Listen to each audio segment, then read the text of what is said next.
Ok, senhores, sejam bem-vindos a mais uma videoaula do nosso curso de Física 1. Nessa aula nós vamos explorar aí as aplicações das leis de Newton, em especial forças de tração. Esse é o meu plano de aula. Como objetivos, eu espero que ao final dessa aula você seja capaz de aplicar as leis de Newton para determinar as acelerações dos sistemas. Nós vamos começar tratando do seguinte exemplo. Dois blocos, um de 1 kg e outro de 4 kg, ligados por um fio, que vão passar aí por uma polia ideal, né? Fio também ideal. Ligados também, essa polia, né? Ligada a um suporte fixo no teto, também por um fio ideal. O objetivo aqui é determinar a aceleração do sistema. Então vamos começar fazendo algumas considerações a respeito das forças transmitidas por fio. Essas forças são chamadas de forças de tração, uma vez que fios não são capazes de empurrar os sistemas, eles apenas são capazes de puxar, né? Então, são capazes de tracionar os sistemas, daí o nome força de tração. O fio é considerado ideal se ele tem uma massa desprezível e se ele for inextensível, ou seja, ele não puder ser esticado ou se ele não folgar, né? Seu tamanho não diminuir. Se for assim, ele não vai acrescentar forças ao sistema e só vai transmitir as forças, vai ter só o papel de transmitir as forças. Então, com isso eu quero dizer o seguinte, vamos considerar aqui o diagrama. Se o fio não tiver massa, qualquer que seja a porção dele que estiver sendo considerada, ela não vai estar sofrendo ação da força gravitacional e, portanto, não vai acrescentar forças às forças que estão agindo no sistema, né? Então, essa porção de fio, por não ter força gravitacional, não vai acrescentar força alguma, né, a força que vai ser aplicada nessa posição aqui do contato, por exemplo, do bloco de 1 kg com o fio. A outra observação que nós havíamos feito, né, é a seguinte: se o fio for inextensível, significa que ele não se deforma, ou seja, ele não vai poder nem ser esticado, nem contraído. Com isso, né, também se evita, né, que essa parte aí do sistema crescente forças chamadas de forças elásticas, que são similares às forças aplicadas pelas molas, né? Então, você já deve ter tido contato com molas, você sabe que se você elonga uma mola, né, estica ela vai exercer uma força na sua mão que vai apontar no sentido contrário à deformação, ou seja, essa força vai tender a restaurar a mola à sua posição original. E se a mola for comprimida, também vai ocorrer a mesma coisa, né? Ela vai aplicar uma força aí na sua mão que vai tender a restaurar a sua posição original. São forças, então, restauradoras. Se o fio esticasse de alguma dessas duas formas, ele também iria aplicar forças desse tipo, né? Forças elásticas ao sistema, acrescentando forças às forças de contato nesses dois blocos, né? Então, com essas duas ressalvas, o fio pode ser considerado ideal. Ele, então, não vai acrescentar força alguma ao sistema e vai ter única e exclusivamente o papel de transmitir a força de uma parte a outra, né? Ou, em outras palavras, essa força de tração vai ter a mesma intensidade qualquer que seja o ponto considerado aí no fio. Também vamos considerar aí uma polia ideal, que é uma que não vai ter atrito e também cuja massa vai ser desprezível se comparada às demais massas do sistema. Então, nesse caso, a polia também não vai acrescentar forças e só vai ter o papel de redirecionar as forças de contato ao longo dela. Então, aqui considerando o diagrama, né, se a polia não tiver massa, então ela não vai ter momento de inércia, então não vai ter nenhum torque, né, nenhuma força aqui vai ter que produzir torque para girar o sistema, né? A polia vai poder ser rotacionada livremente, né? A mesma coisa no que diz respeito ao atrito, né? Se não houver atrito no eixo da polia, então ela não vai oferecer resistência nenhum, né? A qualquer que seja o giro produzido, né? Então ela não vai acrescentar forças ao sistema, ela só vai redirecionar essa força de uma parte a outra do sistema. Bom, com relação ao algoritmo da solução, ele vai ser sempre o mesmo. Nós vamos representar um sistema de referências adequado, conveniente, né? Depois a gente vai representar o diagrama de forças. Se for necessário, vai ser feita a decomposição dessas forças e, por fim, será aplicada a segunda lei de Newton, né? Então, vamos fazer a escolha do sistema de referências. A gente sempre vai escolher um sistema de referências paralelo à aceleração, ou na direção x ou na direção y, né? Para simplificar a resolução do problema. Com isso, a aceleração, quando da aplicação da segunda lei de Newton, vai ser sempre positiva, né? E a gente não vai ter que se preocupar em recompor a aceleração a partir das suas componentes. Então, pelo menos esse trabalho a gente já vai poupar. Se o objetivo é determinar a aceleração, isso vai ser feito mais prontamente que nesse caso, né, em que o sistema de referência está alinhado a ela, que se comparado em outros casos em que o sistema de referência não está alinhado com a aceleração. Então, como o bloco de 4 kg é mais massivo que o bloco de 1 kg, é ele que deve puxar o sistema. Então, esse sistema deve acelerar para baixo aqui no bloco, no lado aqui do bloco de 4 kg e para cima no lado do bloco de 1 kg. Isso vai orientar a nossa escolha do sistema de referências com um sistema de referências Y que aponte para baixo na direção aí no lado aí do bloco de 4 kg e um que aponta para cima no lado do bloco de 1 kg. Perceba que não vai haver, aliás, forças na direção horizontal, na direção X, então esse eixo nem ao menos se faz necessário para a resolução do problema. Então agora a gente já tem condições de representar o diagrama de forças para organizar aí essa etapa. A gente começa representando as forças gravitacionais, que tem intensidade dada pelo produto da massa pela aceleração da gravidade, que a gente vai aproximar por 10 metros por segundo ao quadrado aí. Então, no bloco de 1 kg, essa força vai apontar para o centro da Terra, ou seja, para baixo vai ter intensidade de 10 newtons, e no bloco de 4 kg vai ter intensidade de 40 newtons. Em seguida, a gente vai representar as forças de contato, lembrando sempre que nós vamos considerar uma força para cada contato.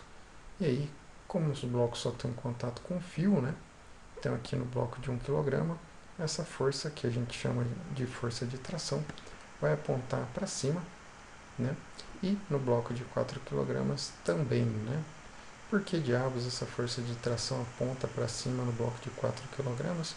Perceba que, devido à ação da força gravitacional, esse bloco deve ser acelerado para baixo e com isso ele vai arrastar o restante do conjunto, né? Então veja que ele vai exercer uma força no fio que vai apontar para baixo, junto aí com o eixo Y. Ora, por reação, o fio exerce então uma força no bloco de 4 kg que vai apontar para cima. Então é por esse motivo que essa força de tração aponta para cima no bloco de 4 kg. E aí no bloco de 1 kg acho que fica evidente, né, que é o fio que vai puxar o bloco para cima, então essa força de tração tem que apontar também para cima nesse bloco.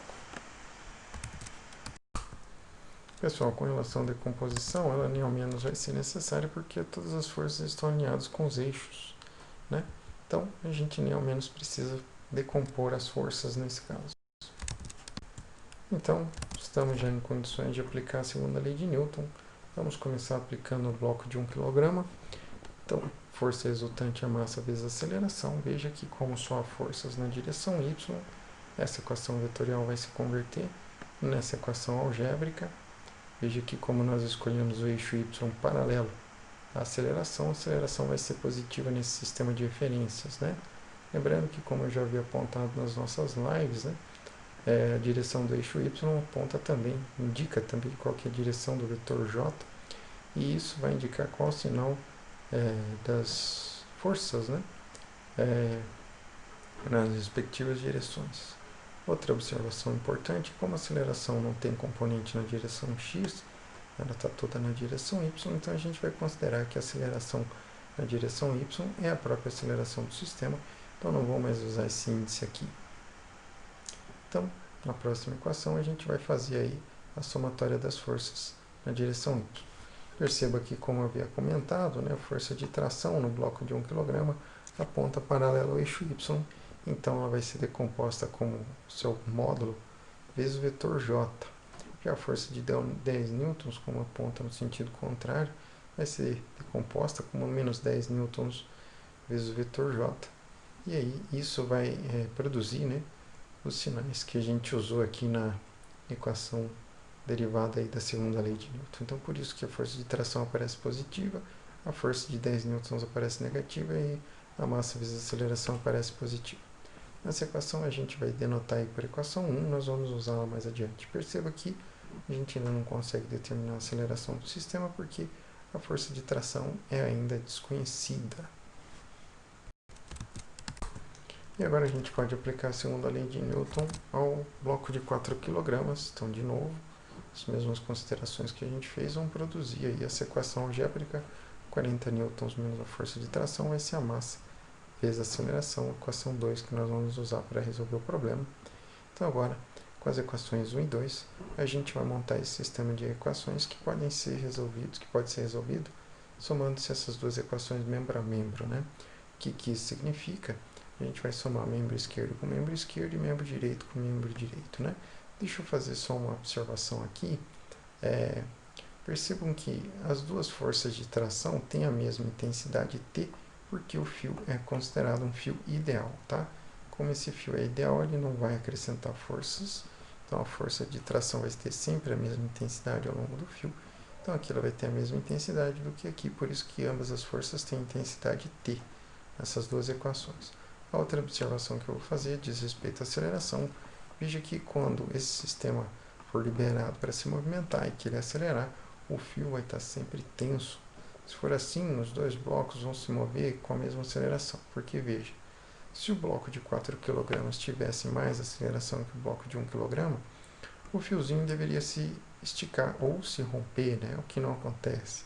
E se o bloco de 1 kg tivesse mais aceleração que o bloco de 4, então o fiozinho deveria folgar, o que também não acontece. O fio vai permanecer sempre tenso. Isso indica que os dois blocos vão ter sempre a mesma aceleração. Por isso que a gente pode usar a mesma letra A, a mesma incógnita A, para as duas equações. Bom, então agora vamos somar membro a membro aí. A soma dos membros esquerdos vai produzir 30 newtons e a soma dos membros direitos vai produzir aí 5 kg vezes a aceleração, que a gente pode usar para determinar essa aceleração aí como sendo 6 metros por segundo ao quadrado. Perceba que se fosse porventura interessante, necessário, daria para calcular a força de tração, né? Bastaria voltar com esse valor, substituir essa aceleração em qualquer uma das duas equações 1 ou 2, né? E determinar essa força de tração. Então, sendo a aceleração aí 6, por exemplo, aqui nós teríamos 6 newtons, né? T menos 10 igual a 6 newtons, então aqui nós teríamos uma força de tração de 16 newtons, a mesma coisa seria obtido aqui na equação 2. Então, com a aceleração, é possível determinar a intensidade da força de tração do problema. Com isso, a gente conclui a resolução do exercício 1. Pessoal, então agora a gente vai ver mais um exemplo. Vamos considerar que nesse sistema, o bloco de 4 kg esteja ligado por um fio, um bloco de 6, que está sobre uma mesa, né? O fio e a polia são ideais, e a gente vai desprezar também o atrito entre a superfície da mesa e o bloco. Pessoal, então agora a gente vai fazer mais um exemplo envolvendo as forças de tração, né? Nós vamos determinar a aceleração do sistema que está ilustrado aí nessa figura. Então, um bloco de 4 kg é preso a um bloco de 6 kg por um fio ideal que passa por uma polia ideal, né? Então, com esses cuidados de considerar o fio e a polia ideal, pode-se então dizer, né, que nem o fio nem a polia vão acrescentar forças ao sistema. O fio só vai ter então o papel de transmitir as forças e a polia só o papel de redirecionar as forças, né?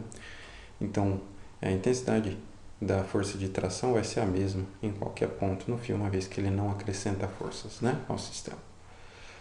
Bom, então a gente vai dar sequência ao algoritmo que nós construímos para resolver esses problemas. Primeiro a gente vai escolher um sistema de referências e a gente sempre escolhe esse sistema paralelo à aceleração, né? Então, nesse conjunto aí, como o bloco de 4 kg deve puxar, então a aceleração deve apontar para baixo no bloco de 4 kg, e daí a gente escolhe um sistema de referências que é paralelo à aceleração. Por isso que o eixo Y está apontando para baixo no bloco de 4 kg. Já no bloco de 6 kg, como ele deve ser puxado, então ele tende a acelerar para a esquerda, então é natural fazer a escolha do sistema de referências apontando para a esquerda, por isso o eixo X aponta para a esquerda aí nessa figura.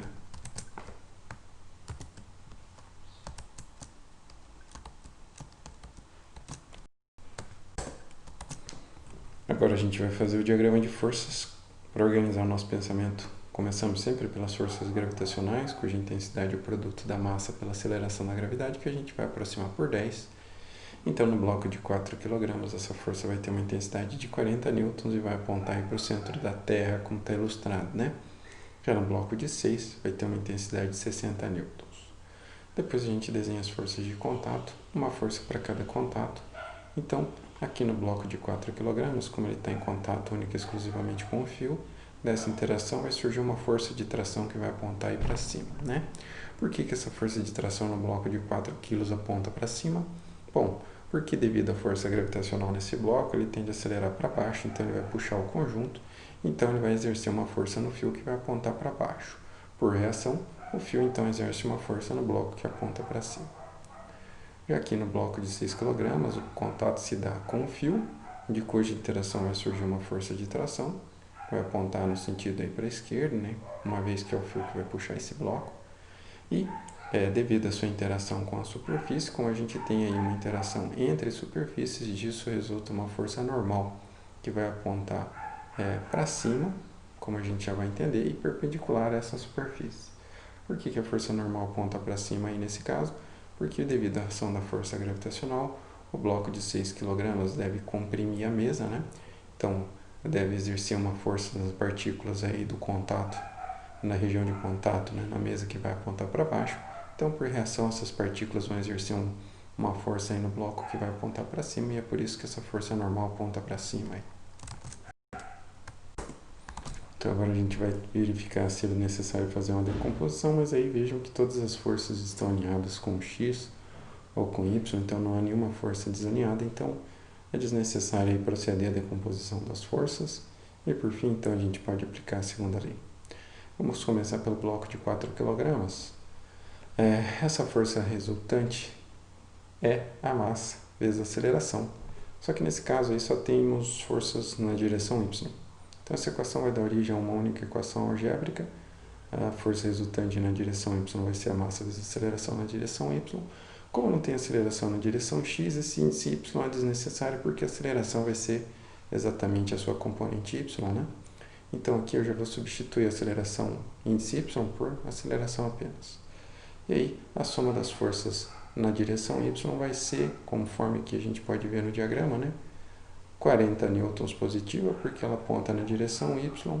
Então, conforme a gente já explicou, isso vai fazer com que essa força entre na somatória com sinal positivo, e a força de tração, como aponta negativo ao eixo Y, vai entrar na somatória com sinal negativo, né? Então, isso explica o porquê dos sinais aí das forças. E aí, bom, não temos mais o que fazer no bloco de 4 kg, porque não conhecemos aí a força de tração. Mas a gente ainda pode aplicar a segunda lei de Newton ao bloco de 6 kg. Agora a gente vai aplicar a segunda lei de Newton ao bloco de 6 kg. Dessa vez, né, a força resultante se igual a massa vezes a aceleração, como é uma equação vetorial, e nós temos forças nas direções x e y, isso vai dar origem a duas equações algébricas. Uma que vai ser a força resultante na direção y, vai ser a massa vezes a aceleração y, mas aí percebam que conforme o sistema evoluir, né, não vai haver aceleração nessa direção. Então esse produto aqui vai dar zero. E a outra equação vai ser a força resultante na direção x, ser o produto da massa vezes a aceleração x. E de novo, né, como não tem aceleração na direção y, ela vai estar toda na direção x, então a gente não precisa mais desse índice. A aceleração na direção x vai ser a própria aceleração. Bom, mas a força resultante na direção y vai ser a diferença entre a força normal e a força de 60 newtons. Por quê? Porque eu escolhi aqui um eixo y que aponta positivo para cima, então tudo que apontar junto com ele, paralelo a ele, vai ser positivo, e o que apontar antiparalelo vai ser negativo. Então a força normal é positiva por esse motivo, e a força de 60 newtons é negativa, né? Então, isso explica o porquê dos sinais dessas forças. Na direção X, só temos a força de tração apontando paralelo ao eixo X, então ela entra positiva na somatória das forças, mas só tem ela, né? Então, só temos a força de tração, ela vai ser a força resultante nessa direção, ela vai ser a massa vezes a aceleração. Bom, então, a gente pode concluir disso, que a força normal vai ter essa intensidade de 60 newtons, como tinha que ser, uma vez que não tem aceleração nessa direção, essa força cancela a força gravitacional. Então, tem que ter a mesma intensidade mesmo, né? E aí a outra equação é a equação que a gente precisa para resolver o problema. Então, nós vamos montar com essa equação 2 e com a equação 1, um sistema de equações que vai permitir determinar a aceleração. Tá aí, né? Como é que a gente pode resolver isso aí? A gente pode somar as equações membro a membro, né? Então, somando-se os membros à esquerda, o resultado disso vai ser só 40 newtons, e isso vai ser igual à soma dos membros à direita, que vai dar 10 kg vezes a aceleração, né? E aí a gente encontra a aceleração pela divisão entre 40 e 10, que vai dar 4 metros por segundo ao quadrado. Isso encerra esse exemplo, né? Bom, se fosse de interesse, dava para calcular a força de tração inserindo a aceleração em qualquer uma dessas duas equações. Eu daria preferência que seria na equação 2, né? O resultado já vai ser automático, né? 4 vezes 6, 24 newtons para essa força de tração aí, tá? Então, acho que com isso já está de bom tamanho. A gente pode encerrar essa videoaula por aqui. Até a nossa próxima videoaula.